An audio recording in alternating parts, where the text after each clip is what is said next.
కశ్మీర్లో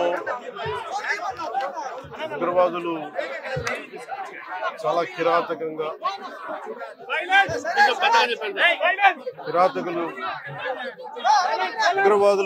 కశ్మీర్ ఉగ్రవాదులు చాలా కిరాతకంగా టార్గెటెడ్ కిల్లింగ్ చేసిన విధానం అక్కడ తూటాలు పేలితే దాని ప్రకంపనలు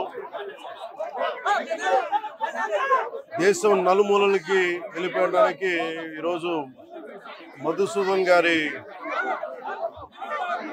హత్య మృతే దీనికి గుర్తు.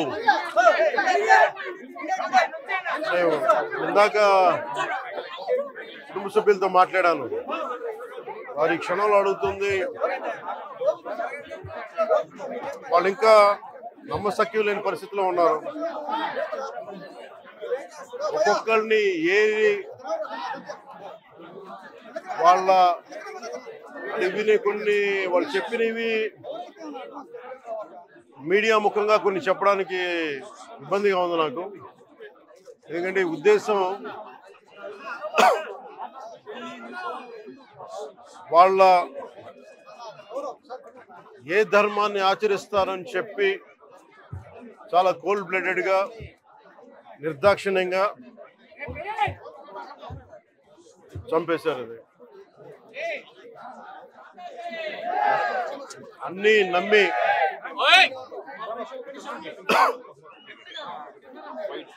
కశ్మీర్లో అన్ని ప్రశాంతత ఉంది గత కొన్ని సంవత్సరాలుగా, అన్ని బాగుంటాయి అని చెప్పి వెళ్తే మేము తిరిగి ఇలా ఈ పరిస్థితుల్లోకి వాళ్ళు నాకు కూడా బాధ ఇంకా గుండెలో ఉనికి మాట్లాడలేకపోతా ఉన్నాను.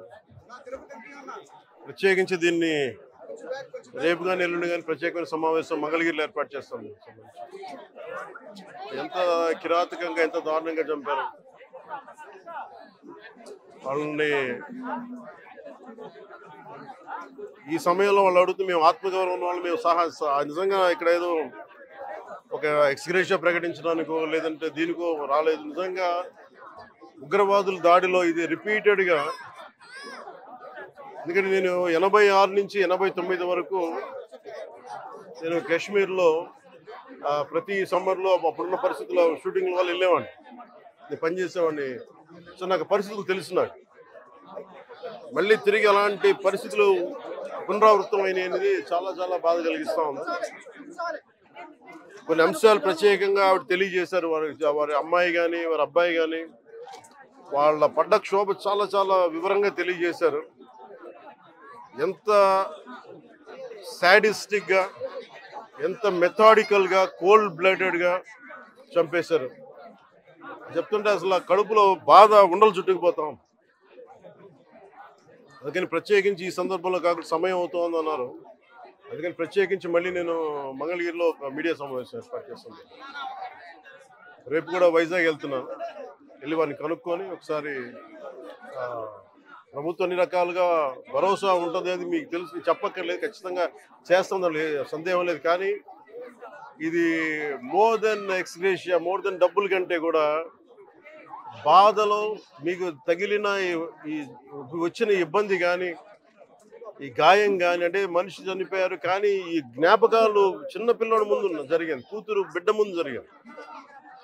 ఇది మటుకు ఇది భారతదేశం ఎప్పటికీ మర్చిపోలేదు. భారతదేశం ఎప్పటికీ మర్చిపోలేదు. ఉగ్రవాదులు ఎక్కడున్నా సరే నిర్దాక్షిణ్యంగా ఏరియా. మన కనికరం ఎక్కువైపోయింది, మంచిదనం ఎక్కువైపోయింది. అంతే మనం నిర్దాక్షిణ్యంగా ఏరియాలి.